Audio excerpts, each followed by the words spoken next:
জামাত ইসলামের মহাসমাবেশে মানুষ নিজের পকেটের টাকা খরচ করে দলে দলে যোগদান করছে। আমি বিএনপি করতাম, কিন্তু বিএনপির ভিতরে যে বখাটে বেয়াদব ঢুকেছে তাদের মুখে জুতা নিক্ষেপ করে ইসলামিক দলের শরীক হয়েছে। খিচুড়ির বাটি হাতে জনসভায় আসে না, বাংলাদেশ জামাত ইসলামের কর্মীরা 200 টাকার জন্য পল্টনে আসে না। জামাত শিবির রাজাকার এই মুহূর্তে বাংলা স্যার এই কথা বলে খুনি হাসিনা কাপড় খুলে পালিয়ে গেছে। জামাত ইসলাম যেভাবে বিদ্যুৎ গতিতে এগিয়ে যাচ্ছে, একটি দলের সুলকানি শুরু হয়ে গেছে। বাংলাদেশ জামাত ইসলামের প্রত্যেকটা নেতা কর্মীর মাথার তালু থেকে পায়ের তালু পর্যন্ত পুরোটাই কলিজা, যেটা আজকে প্রমাণ হবে। আমরা বলতে চাই, জামাত শিবির রাজাকার এই মুহূর্তে বাংলা স্যার এই কথা বলে খুনি হাসিনা কাপড় খুলে পালিয়ে গেছে। আজকে আরেকটি দল বলতেছে জামাত শিবির রাজাকার এই মুহূর্তে বাংলা স্যার। আল্লাহর কসম খেয়ে বলছি, যদি এই ধারা তারা অব্যাহত রাখে তারা আটলান্টিক মহাসাগরে ভেসে যাবে। বাংলার এই দিগন্ত সূর্য যতদিন থাকবে, বাংলাদেশ জামাত ইসলাম সিংহের মতো গর্জন দিয়ে ততদিন থাকবে। বাংলাদেশ জামাত ইসলাম খিচুড়ির বাটি হাতে জনসভায় আসে না, বাংলাদেশ জামাত ইসলামের কর্মীরা 200 টাকার জন্য পল্টনে আসে না। আজকে আমি একটি বেয়াদব ছেলের নাম উচ্চারণ করব, যুবদলের আহ্বায়ক রবিউল ইসলাম নয়ন। এই ছেলেটি টাকলা মুরাদের বেশ ধরেছে। আজকে এই ছেলেটি চরমনাই থেকে জামাত, জামাত থেকে হেফাজত, প্রত্যেকটা আলেমকে কটাক্ষ করেছে। আজকের এই মহাসমাবেশ থেকে তারেক জিয়াকে উদ্দেশ্য করে বলবো, রবিউল ইসলাম নয়ন নামের এই বখাটে বেয়াদবকে থামান। মনে রাখবেন, টাকলা মুরাদের মতো লোকেরা যদি বিএনপিতে প্রত্যাবর্তন করে, বিএনপির ধ্বংস অনিবার্য।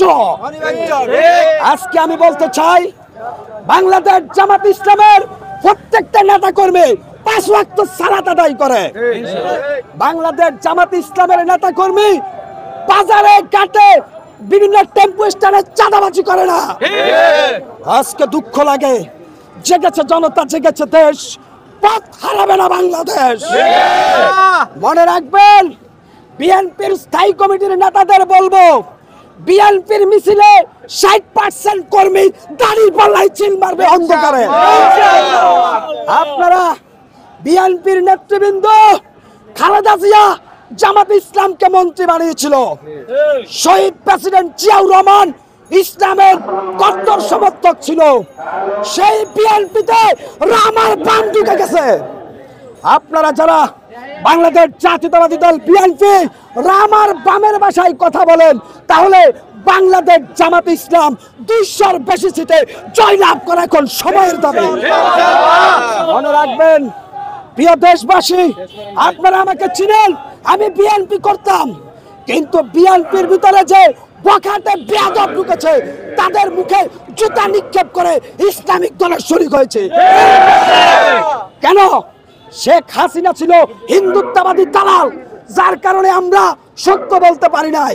আজকে লেভেল প্লেইং কন্ডিশন তৈরি হয়েছে। আজকে দেখি বাংলাদেশের প্রত্যেকটা জেলায় বিএনপির নেতা কর্মীরা আওয়ামী লীগের মতো করে চোখ রাঙাচ্ছে। মনে রাখবেন, জামাত ইসলামের নায়েবে আমির আল্লামা দেলোয়ার হোসেন সাঈদী যদি আজকে থাকতো, আজকে বাংলাদেশের কোন নেতার টাইম থাকতো না।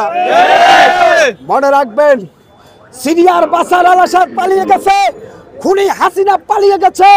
আগামী দিনে যারাই এই বাংলাদেশে স্বৈরাচারী কায়দায় রাষ্ট্রীয় ক্ষমতা চালানোর চেষ্টা করবেন, আপনারা হাসিনার চাইতে ভয়ঙ্কর পরিণতি ভোগ করার মানুষ আস্তে আস্তে বুঝতে শুরু করেছে কাদেরকে ক্ষমতার মসনদে আনা যায়।